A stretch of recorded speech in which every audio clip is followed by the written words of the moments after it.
There's almost nothing more frustrated as never finding a product on shelf that's advertised, and you see other people getting it, and you never see it. I never saw this Red Hulk. I actually didn't want this Red Hulk, but it's a perfect example of a toy I just never, ever saw on shelf.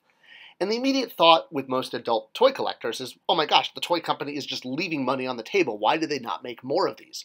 Well, I've explained in a few videos about how when there's product that doesn't perform well, the dreaded consequence is the clearance aisle, which basically devalues the brand, everyone loses money, and in the end, collectors get less product because if a brand is not doing well and is on clearance, it's going to signal to the toy company that, well, we should probably back off making this brand. So never a good thing. And while collectors will often say, oh, we'll just go back into production on something that's a surefire hit. If you never saw Red Hulk, just make more Red Hulk.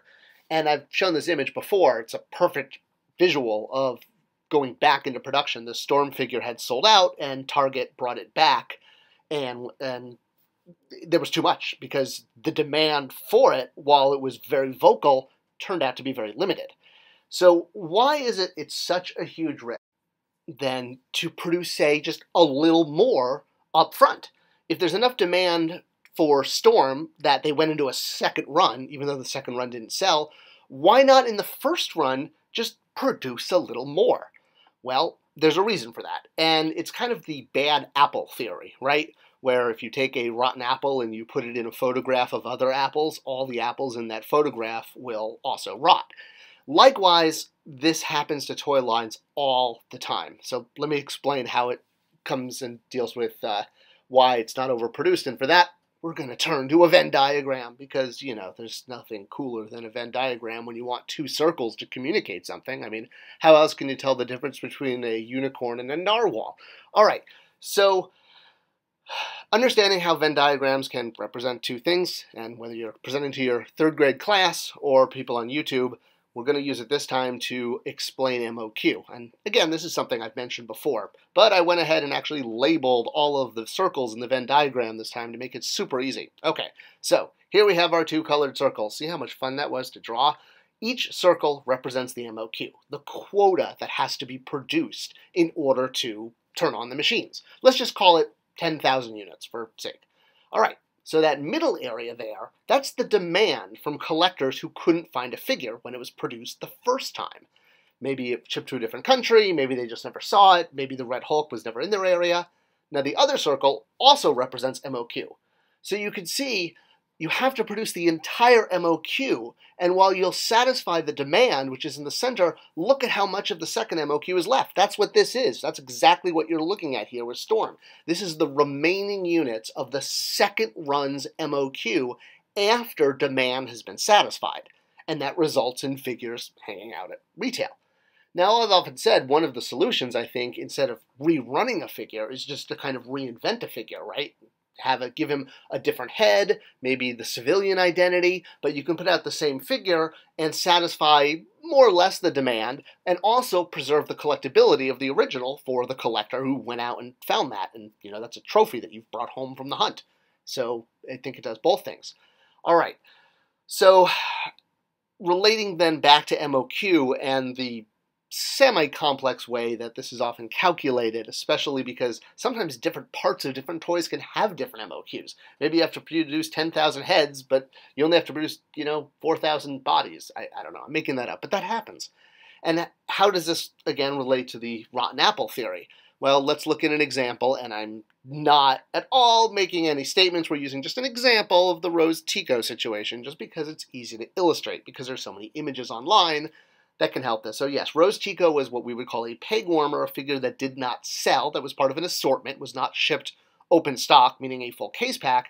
However many roses were in the case pack originally, probably one, maybe two, there were so many that, yes, the price point and the YouTube videos, it just goes on and on. But it's a perfect example of this. Now, fast forward, I worked for Entertainment Earth for quite a while when I was back in California. You may know them from San Diego Comic-Con, from visiting their booth, or more likely you've visited their website or you get their catalog in the mail. They're one of the last companies that actually puts out a toy catalog, which is awesome. I miss toy catalogs. All right, anyway, yeah, I know we can just look at our screens, but it gives me a headache. I like books. I like to feel things. So Entertainment Earth is essentially a giant warehouse. This is actually a picture of Entertainment Earth's warehouse. It's amazing what you can find when you Google it. So is this. So you can see from this image that I think this was a contest winner who won like a warehouse tour. They have a huge warehouse, right? And just like at retail, their Rose Ticos are taking up space in a warehouse. Yes, it's not on a peg. And when I was there, this was actually a promotion I suggested. And it didn't actually happen to fruition until after I left the company. But I laughed when I saw it. I'm like, hey, that was my idea. We all talked about that around the conference table, which was selling a dozen roses on Valentine's Day, a dozen Rose Tico action figures. You know, like the idea of adult collectors giving each other toys instead of flowers, but the toy is called Rose. So, okay, you get the joke. The point being is, this was a super clearance because just like retail had a lot of Rose Tico figures, so did online stores like Entertainment Earth, like Amazon, like Big Bad Toy Store, all of them. They all had this problem because this figure was ordered in the same quantity as all the others but didn't sell the same, which means the warehouse is stacking up. And while, yeah, you've got other space for other things, every single month that Rose Ticos or whatever product isn't selling is like throwing money away because you have to pay rent on that space. Or rather, that space, even if you're not paying rent, it's costing you money because you can't bring in other product that you can sell because the product you can't sell is occupying space. A non-Rose Tico example is the Marvel Legends Eternals wave. I mean, just go on Amazon and look at, they're selling for almost less than the cost to produce these figures. So obviously they're stacking up because they're trying to get rid of them. So just like Entertainment Earth, Amazon has giant warehouses too. They have them around the country, and they don't want things stacking up either. All right, so how do you solve a problem like a toy that doesn't sell? And can't you just avoid this by producing more? The problem is, no.